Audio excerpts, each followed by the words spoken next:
জাতিসংঘের সাধারণ পরিষদের ৮০তম অধিবেশনে যোগ দিতে যুক্তরাষ্ট্রের নিউ ইয়র্ক পৌঁছেছেন অন্তর্বর্তী সরকারের প্রধান উপদেষ্টা অধ্যাপক মোহাম্মদ ইউনূস। সোমবার নিউ ইয়র্কের স্থানীয় সময় বিকেল ৩টার দিকে তাকে বহনকারী ফ্লাইট জন এফ কেনেডি বিমানবন্দরে পৌঁছায়। প্রধান উপদেষ্টাকে স্বাগত জানাতে বিএনপি জামাত সহ বিভিন্ন রাজনৈতিক দলের নেতাকর্মীর সমর্থকরা জড়ো হন বিমানবন্দর এলাকায়। যুক্তরাষ্ট্র থেকে আরও জানাচ্ছেন মল্লিকা খান। জাতিসংঘের সাধারণ পরিষদের ৮০তম অধিবেশনে যোগ দিতে যুক্তরাষ্ট্রের নিউ ইয়র্কে পৌঁছেছেন অন্তর্বর্তী সরকারের প্রধান উপদেষ্টা অধ্যাপক মোহাম্মদ ইউনূস। সোমবার নিউ ইয়র্কের স্থানীয় সময় বিকাল ৩টার দিকে তাকে বহনকারী ফ্লাইট জন এফ কেনেডি বিমানবন্দরে পৌঁছায়। প্রধান উপদেষ্টাকে স্বাগত জানাতে বিএনপি জামাত সহ আওয়ামী বিরোধী বিভিন্ন রাজনৈতিক দলের নেতাকর্মী ও সমর্থকরা জড়ো হন বিমানবন্দর এলাকায়। সচিব মির্জা ফখরুল ইসলাম আলমগীর এবং মাননীয় চেয়ারম্যানের পররাষ্ট্র বিষয়ক উপদেষ্টা জনাব হুমায়ুন কবিরকে আমরা স্বাগত জানানোর জন্য বিএনপির পক্ষ থেকে আজকে এখানে সকলে সমবেত হয়েছি। জুলাই বিপ্লবের যে সরকার ডক্টর ইউনূস সাহেবের নেতৃত্বে জুলাই বিপ্লবের পক্ষে শক্তির নেতৃবৃন্দ বিএনপি মহাসচিব সহ সবাই আসছেন। আমরা তাদেরকে জেএফকেতে স্বাগত জানাতে এসেছি। ডক্টর ইউনূস সাহেব মহাসচিব এবং হুমায়ুন কবির সাহেব উনাদেরকে স্বাগত জানাচ্ছি। অপরদিকে নিউ ইয়র্ক প্রবাসী আওয়ামী লীগের বিভিন্ন অঙ্গ সংগঠনের সদস্য ও নেতাকর্মীরা বিক্ষোভ করে।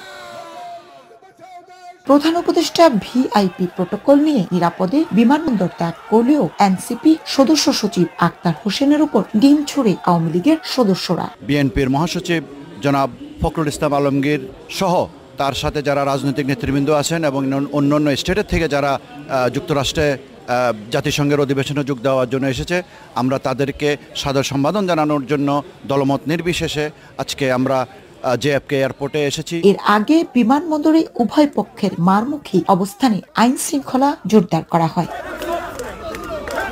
আগামী ২৬ সেপ্টেম্বর প্রধান উপদেষ্টা সাধারণ পরিষদের অধিবেশনে ভাষণ দেবেন।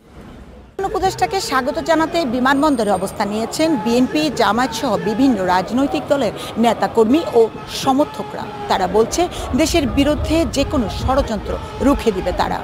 অপরদিকে আওয়ামী লীগের সমর্থকরা ডক্টর মোহাম্মদ ইউনূসের পদত্যাগের দাবিতে বিক্ষোভ করছে। তবে এই পরিস্থিতি দেশের জন্য ভাবমূর্তি ক্ষুণ্ণ করছে বলে মনে করছেন সাধারণ প্রবাসীরা। মল্লিকা খান, মাই টিভি, নিউ ইয়র্ক, যুক্তরাষ্ট্র। প্রধান উপদেষ্টার প্রতিনিধি দলের সদস্য এনসিপির সদস্য সচিব আক্তার হোসেনকে লক্ষ্য করে ডিম নিক্ষেপের ঘটনায় প্রবাসী আওয়ামী লীগের এক কর্মীকে আটক করেছে পুলিশ। এদিকে এই ঘটনার প্রতিক্রিয়ায় এনসিপির যুগ্ম আহ্বায়ক তাসনিম জারা এবং আক্তার হোসেন বলেন, দূতাবাসের অব্যবস্থাপনার কারণে এই ঘটনা ঘটেছে। আর জামাতের নায়েবে আমির ডাক্তার সৈয়দ আবদুল্লাহ মোহাম্মদ তাহের বলেন, যারা ডিম মেরেছে তারা দেশকে অসম্মানিত করেছে। এই ধরনের নেগেটিভ সংস্কৃতি বন্ধ হওয়া উচিত।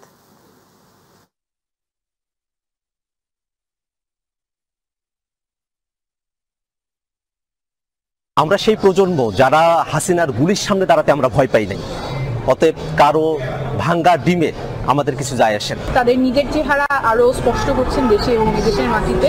এটা থেকে কোনো সাপোর্টের চেয়ে বরঞ্চ তাদের নিজেদের প্রতি ক্রিটিসিজমটাই বেশি আছে। ওভারঅল পুরো ম্যানেজমেন্ট যেটা আমি দেখলাম যে আজকে আমাদেরকে এক জায়গায় দিয়ে গাড়িতে উঠেছে আনার জন্য, আবার গাড়ি থেকে নামে নর্মাল প্রসেসে আসছে, এগুলো খুব বেশি কমিউনিকেশন গ্যাপ আছে বলে এটা আমার কাছে মনে হয়েছে। হাই কমিশনের ম্যানেজমেন্ট ব্যর্থতা, এটা তো কোনো সন্দেহ নেই।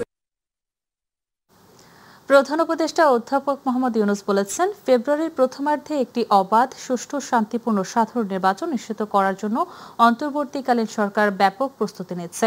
নিউ ইয়র্কে দক্ষিণ ও মধ্য এশিয়া বিষয়ক মার্কিন বিশেষ দূত এবং ভারতে নিযুক্ত রাষ্ট্রদূত সার্জিও গোর এর সঙ্গে বৈঠকে তিনি কথা বলেন। বিশেষ দূতকে প্রধান উপদেষ্টা বলেন, নির্বাচন ফেব্রুয়ারিতে হবে, তা অবাধ, সুষ্ঠু ও শান্তিপূর্ণ হবে। দেশ পুরোপুরি প্রস্তুত রয়েছে।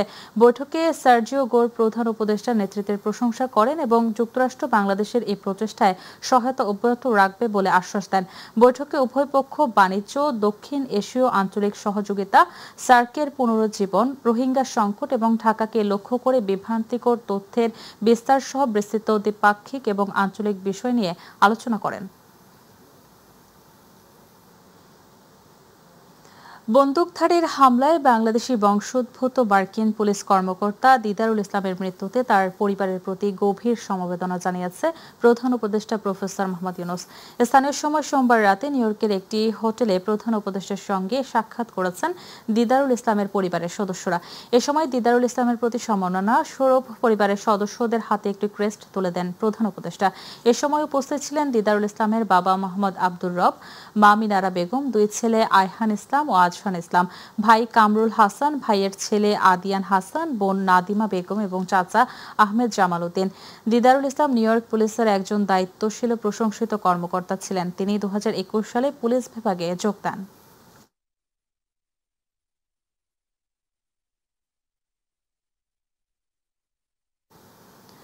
তালিকায় না থাকায় জাতীয় নাগরিক পার্টি এনসিপি শাপলা প্রতীক পাচ্ছে না বলে জানিয়েছে নির্বাচন কমিশনের সিনিয়র সচিব আক্তার হোসেন। বিকল্প প্রতীকের জন্য দলটিকে আবেদন করার আহ্বান জানিয়েছেন তিনি। দুপুরে নির্বাচন কমিশনে ব্রিফিংয়ে সাংবাদিকদের ইসি সচিব এ কথা জানান। এনসিপি শাপলা প্রতীক পাচ্ছে না, কারণ হচ্ছে যে আমাদের 115টার যে শিডিউলটা করা হয়েছে সেখানে শাপলা প্রতীক নেই। নিয়মটা হচ্ছে যে সংরক্ষিত প্রতীক যেটা আছে সে প্রতীকের ভিতর থেকে একটা নিতে হবে। সে প্রতীকে যদি শাপলা প্রতীক না থাকে তাহলে দেওয়ার সুযোগটা কোথায়? জুলাই আগস্টের গণহত্যায় মানবতা বিরোধী অপরাধের মামলায় সাবেক প্রধানমন্ত্রী শেখ হাসিনা সহ 3 আসামির বিরুদ্ধে 21তম দিনের সাক্ষ্য গ্রহণ অনুষ্ঠিত হয়েছে। আজ পুলিশের 2 জন বার্তাবাহক সহ 5 জন সাক্ষী দিয়েছেন। এদিকে আন্তর্জাতিক অপরাধ ট্রাইব্যুনাল 2 এর সার্ভারের আশুলিয়া হত্যার পর 6 লাশ পোড়ানোর মামলায় 4র্থ দিনের সাক্ষ্য গ্রহণ শুরু হয়েছে। এর আগে সকালে এ মামলায় 16 আসামির মধ্যে গ্রেপ্তার 8 জন এবং শেখ হাসিনার মামলায় রাজসাক্ষী এবং একমাত্র গ্রেপ্তার আসামি চৌধুরী আব্দুল্লাহ আল মামুন ছাড়াও আরও কয়েকটি মামলায় গ্রেপ্তার 15 আসামিকে ট্রাইব্যুনালে হাজির করা হয়। দর্শক, এই মুহূর্তে আন্তর্জাতিক অপরাধ ট্রাইব্যুনালে আছেন সহকর্মী এস.এম. আরিফ, যুক্ত হচ্ছে তার সাথে। আরিফ, ট্রাইব্যুনালের আজকের কার্যক্রমের কি খবর আছে আপনার কাছে, জানাবেন আমাদের। সাহেলি, আজকে ট্রাইব্যুনালে শেখ হাসিনা সহ 3 যে আসামি রয়েছে সেই 3 আসামির মানবতা বিরোধী অপরাধের মামলায়, সেই মানবতা বিরোধী অপরাধের মামলায় আজকে 5 জন সাক্ষীর সাক্ষ্য গ্রহণ করার কথা। সকালের যে সেশনটি রয়েছে, দুপুরের আগে বিরতির আগে যে সেশনে 2 জনের সাক্ষ্য ইতিমধ্যে গ্রহণ করা হয়েছে। তারা হলেন একজন ফরেন্সিক এক্সপার্ট, সিআইডির forensic expert Shahed Zubair Lawrence. তিনি তার সাক্ষ্য জবানবন্দি দিয়েছেন এই আদালতে। তিনি প্রথম আজকে এই মামলায় সাক্ষ্য দিয়েছেন 21তম দিনের মতো যে সাক্ষ্য গ্রহণ চলছে সেখানে। তিনি যেমনটি জানিয়েছেন যে শেখ হাসিনা এবং জাসদ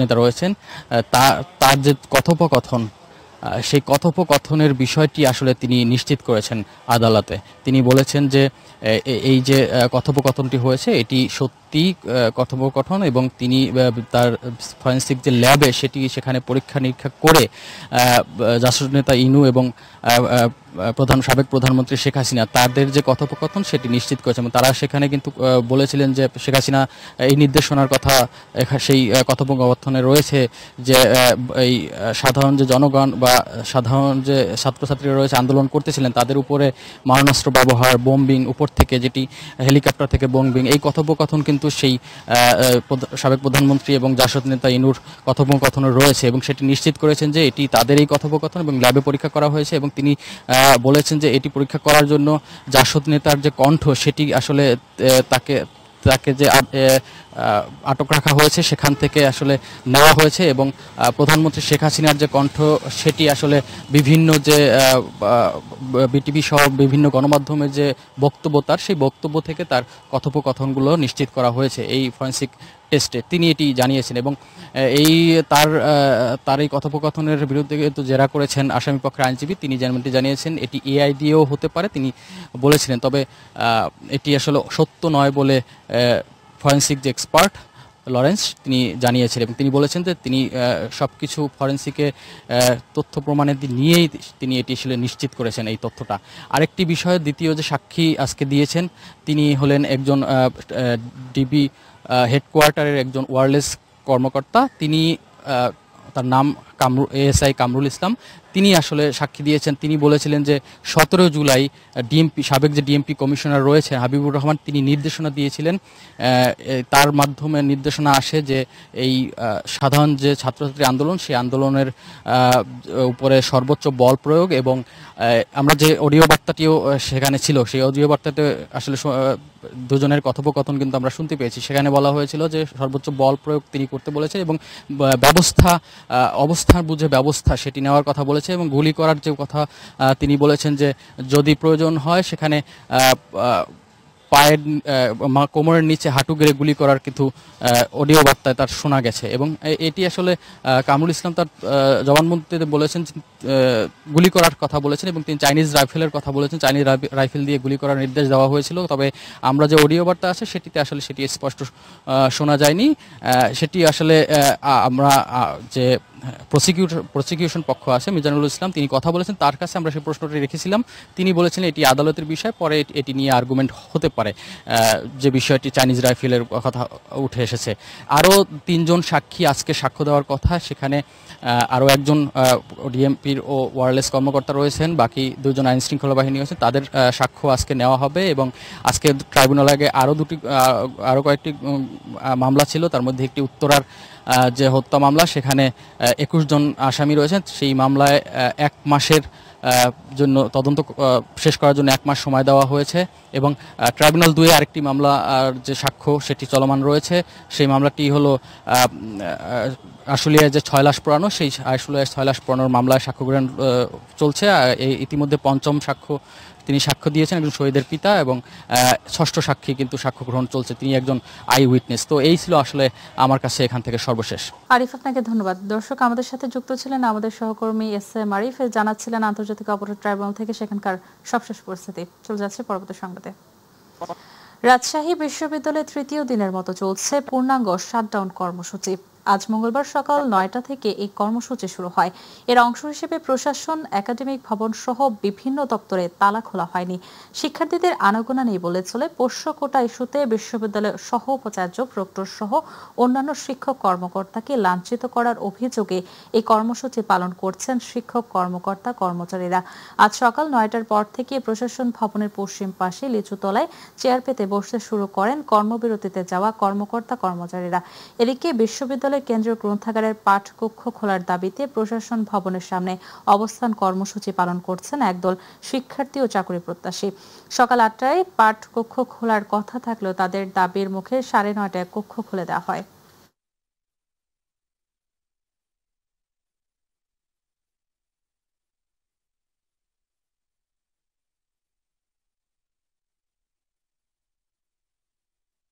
আমাদের আবাসিক এলাকা, আমাদের বিনোদনের জায়গা, সেখানে আমাদের ছোট বাচ্চারা খেলাধুলা করে, কিন্তু সেইখানে যে আতঙ্ক সৃষ্টি হয়েছে, আমাদের সম্মানিত সহকর্মীরা ক্যাম্পাসে আসতে ভয় পাচ্ছে যে একজন প্রভিসির যেখানে নিরাপত্তা নাই সেখানে সাধারণ শিক্ষক কর্মকর্তার নিরাপত্তা কে দিবে। তাই এই নিরাপত্তার দাবিতে এবং এই বর্বরোচিত হামলার সুষ্ঠু তদন্ত সবকে বিচারের দাবিতে আমাদের শাটডাউন কর্মসূচি চলমান আছে।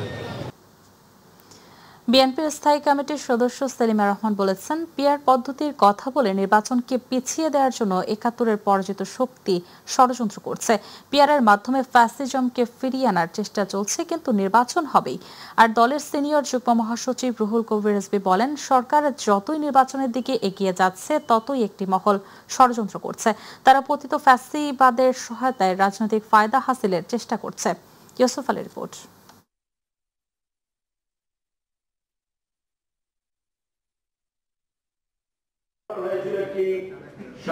ঢাকা রিপোর্টার্স ইউনিটিতে বর্তমান প্রেক্ষাপটে বাংলাদেশের গণতন্ত্র ও সংবিধান শীর্ষক আলোচনা সভার আয়োজন করে গণতন্ত্র রক্ষা আন্দোলন। অনুষ্ঠানে বিএনপির স্থায়ী কমিটির সদস্য সেলিমা রহমান বলেন, ৭১-এর পরাজিত শক্তি ফেসিবাদকে প্রতিষ্ঠার চেষ্টা চালাচ্ছে। জামাত যারা একসময় দেশের মানুষকে হত্যা, পাকিস্তানের হাতে ধরিয়ে দেওয়া রাজাকার আলবদর হিসাবে নারী সমাজকে ধর্ষণ করে নারীদেরকে হানাদার বাহিনীর কাছে পৌঁছে দেওয়া যারা করেছিল, তারা আজকে মুখে সাধু সেজেছে ঠিকই, কিন্তু তারা তাদের অতীত যে আদর্শ সেটা তারা ভুলতে পারছে না। তাই আজকে তারা আবারও ক্ষমতায় আসার জন্য নির্বাচনের রোডম্যাপ ঘোষণা হওয়ার পরেও এখন চলছে নির্বাচন বন্ধ করা অথবা পিছাবার চেষ্টা। সেই ষড়যন্ত্র করছে আজকে কারা? ৭১-এর পরাজিত শক্তিরা পিআর পদ্ধতির মাধ্যমে কথা বলে বিভিন্ন সময় যখন নির্বাচনের রোড ম্যাপ ঘোষণা হয়ে গেছে তারপরেও তারা রাজপথে আন্দোলন করছে। তিনি বলেন, আওয়ামী লীগ সবসময় চোরাগুপ্তা হামলা চালিয়ে অস্থিতিশীল পরিবেশ তৈরি করতে চায়। যারা চোরাগুপ্তভাবে এখন বিভিন্নভাবে মিছিল করছে, এমনকি বিদেশে নিজের দেশের সম্মান ক্ষুণ্ণ করে চোরাগুপ্তা হামলা দিয়ে তারা চেষ্টা করছে তাদের কলঙ্কিত অধ্যায়টা আরেকবার পরিষ্কার করতে, আরেকবার জনগণের সামনে নিয়ে এলে। তারা এখনো বিশ্বাস করে না যে তারা অন্যায় করেছে। নয়াপল্টনে দলের কেন্দ্রীয় কার্যালয়ে সংবাদ সম্মেলনে বিএনপির সিনিয়র যুগ্ম মহাসচিব রুহুল কবির রিজভী আহমেদ বলেন, দলে বিভেদ সৃষ্টি করতে ষড়যন্ত্র করছে ফেসিবাদের দোসররা। কিছু পত্রপত্রিকা, গণমাধ্যম এবং সোশ্যাল মিডিয়ায় বিএনপির মনোনয়নের কথিত তালিকা নাম ধাম প্রকাশ করে দলের নেতাকর্মীদের মধ্যে বিভ্রান্তি, অসন্তোষ এবং বিশৃঙ্খলা উস্কে দেওয়ার ষড়যন্ত্র করছে। আমরা স্পষ্ট করে বলতে চাই, বাংলাদেশ জাতীয়তাবাদী দল বিএনপি আসন্ন জাতীয় সংসদ নির্বাচনের জন্য কোনো নির্বাচনী এলাকায় কোনো প্রার্থীকে গ্রিন সিগন্যাল বা সবুজ সংকেত দেওয়া হয়নি। ইউসুফ আলী, মাই টিভি, ঢাকা। দেশে ডেঙ্গু আক্রান্ত রোগীর সংখ্যা যেমন বাড়ছে তার সাথে পাল্লা দিয়ে বাড়ছে মৃত্যুর সংখ্যাও। এবছর এখন পর্যন্ত ১৭৯ জন মারা গেছেন। ডেঙ্গু আক্রান্ত হয়ে হাসপাতালে ভর্তি হওয়া বেশি রোগী রাজধানীতে। বিশেষজ্ঞরা বলছেন, এবছর সেপ্টেম্বর মাসে যে ডেঙ্গু পরিস্থিতি ভয়াবহ হবে সে বিষয়ে আরো ২ মাস আগে থেকে সতর্ক করা হয়েছে। বিস্তারিত দেখুন শিমুল খানের রিপোর্টে। দিন যত গড়াচ্ছে দেশে ডেঙ্গুর ভয়াবহতা ততই বাড়ছে। আক্রান্তের সংখ্যা বাড়ার সঙ্গে সঙ্গে পাল্লা দিয়ে বাড়ছে মৃত্যুও। জনস্বাস্থ্যবিদরা আগেই সতর্ক করে বলেছিলেন চলতি বছরে ডেঙ্গুর পরিস্থিতি নাজুক হতে পারে। এখন বাস্তব চিত্রে সেই আশঙ্কাই সত্যি করে দিচ্ছে। রাজধানীর হাসপাতালগুলোতে ডেঙ্গু রোগীর উপচে পড়া ভিড়। চাপ সামলাতে হিমশিম খাচ্ছেন চিকিৎসক, নার্স সহ সংশ্লিষ্টরা। কালকে আসছি, পরীক্ষা করে আজকে রিপোর্ট পেলাম। শরীর ব্যথা শুরু হয়েছে, জ্বর থেকে হাত পা কামড়ানো শুরু করছে। পরে ডাক্তারের কাছে আসলাম, সিবিসি পরীক্ষা করলাম, ডেঙ্গু ধরা পড়ছে। এই যে ঘাড় ব্যথা করে, আর আমি 4টা রাত যে আমি ঘুমাইয়া দেখিনি, আডু ব্যথা, তারপরে আপনার এই সমস্ত শরীর ব্যথা, মাথা ব্যথা জ্বালায় আর কি, আমি ঘুমাইতে পারি না, সারা রাত্রে চিৎকার মারতে আছি খালি। এ বিষয়ে ঢাকা দক্ষিণ সিটি কর্পোরেশনের প্রধান স্বাস্থ্য কর্মকর্তা জানান, এডিস মশার বংশবিস্তার রোধে নিয়মিত কাজ করছেন কর্মকর্তারা। ডেঙ্গু থেকে বাঁচতে সবাইকে সচেতন হওয়ার আহ্বান জানান তিনি। স্পেশাল কার্যক্রম আমরা নিয়েছি, যেটা 2টা জিনিসে খুব বেশি মনোযোগ দিয়েছি। একটা হচ্ছে পরিষ্কার পরিচ্ছন্নতা, আর সেকেন্ডলি হচ্ছে জনসচেতনতা। যদিও এটা আমরা সবসময় করি, কিন্তু এবারে যেটা করছি সবগুলো একসাথে সমন্বিত করে কার্যক্রমটা করছি। কারণ ডেঙ্গু আমরা মশার ওষুধ দিয়ে কখনোই কন্ট্রোল করতে পারবো না। আমাকে সচেতন হতে হবে, তার মানে সারা বাংলাদেশের মানুষকে সচেতন হতে হবে ডেঙ্গু কন্ট্রোল করতে গেলে। জনস্বাস্থ্য বিশেষজ্ঞরা বলছেন, এডিস মশা নির্মূলের জন্য সমন্বিত জাতীয় পরিকল্পনা করা হয়েছে। তবে এবছর ডেঙ্গু ভাইরাসের চরিত্র পরিবর্তন হয়েছে, তাই মৃত্যুর সংখ্যাও বাড়ছে। এবছরের শুরু থেকে কীটতত্ত্ববিদদের একটি পূর্বাভাস ছিল যে ডেঙ্গুর প্রকোপ বাড়তে পারে, এবং আমরা দেখেছি সেই অনুযায়ী কিন্তু সারা দেশে ডেঙ্গুর প্রকোপ বেড়েছে। ডেঙ্গুর বাহক এডিস মশাকে নির্মূল করতে হবে, যারা রোগাক্রান্ত হলো তাদের চিকিৎসা করতে হবে, এবং প্রতিরোধের জন্য ডেঙ্গুর যে টিকা সেটি দেওয়ার ব্যবস্থা করতে হবে। নগরবাসীর না বিশ্বাস ওঠানো ডেঙ্গু জ্বরে প্রতি বছর আক্রান্ত হয় 2 সিটি কর্পোরেশনের বাসিন্দারা। ডেঙ্গুতে মৃত্যুর মিছিল দীর্ঘ হলেও কার্যকর প্রতিরোধ করতে রীতিমতো ব্যর্থতার পরিচয় দিয়েছে 2 সিটি কর্পোরেশন। তাই তো নগরবাসী বলছে, কবে মিলবে এই ভয়াবহ ডেঙ্গু থেকে মুক্তি? শিমুল খান, মাই টিভি, ঢাকা। র্যাব মহাপরিচালক AKM শহীদুর রহমান বলেছেন, হিন্দু ধর্মাবলম্বীদের সবচেয়ে বড় উৎসব দুর্গাপূজাকে নির্বিঘ্ন ও শান্তিপূর্ণ করতে তৎপর হচ্ছে র্যাব। একই সঙ্গে সামাজিক যোগাযোগ মাধ্যমে গুজব মোকাবেলায় কাজ করা হচ্ছে বলেও জানান মহাপরিচালক। বেলা 12টায় রংপুর নগরীর কালীবাড়ি পূজা মণ্ডপ পরিদর্শন শেষে সাংবাদিকদের এসব কথা বলেন তিনি। র্যাব মহাপরিচালক জানান, এবছর রংপুর বিভাগে র্যাবের আওতায় 4670টি পূজা মণ্ডপ রয়েছে। সবগুলোতে অন্যান্য ফোর্সের পাশাপাশি র্যাবের অতিরিক্ত ফোর্স কাজ করবে। গুজব ছড়িয়ে যাতে কেউ বিশৃঙ্খলা সৃষ্টি করতে না পারে সেজন্য গণমাধ্যম কর্মীদেরও সজাগ থাকার অনুরোধ জানান তিনি। এই পরিবেশটি একটি অসাম্প্রদায়িক বাংলাদেশের এই পরিবেশটি সুষ্ঠুভাবে যাতে থাকে সেই জন্য একযোগে সবাই কাজ করে যাচ্ছে। 31,546টি পূজা মণ্ডপে পূজা হতে যাচ্ছে। আমরা যদি সতর্ক থাকি তাহলে আশা করি কোনো ধরনের কোনো দুর্ঘটনা ঘটবে না। সামাজিক যোগাযোগ মাধ্যমে গুজব ছড়িয়ে বিশৃঙ্খলা চেষ্টা করার একটা পায়তারা চলছে, আমরা এটা টের পাচ্ছি। তো আমাদের আইসিটি বিভাগ সহ সবগুলি আইন শৃঙ্খলা রক্ষাকারী বাহিনী এই ব্যাপারে সতর্ক আছি। আমরা সোশ্যাল মিডিয়ার এগুলাকে মনিটর করতেছি এবং এগুলি আমাদের নজরে আসার সাথে সাথে তাৎক্ষণিক ব্যবস্থা নিচ্ছি।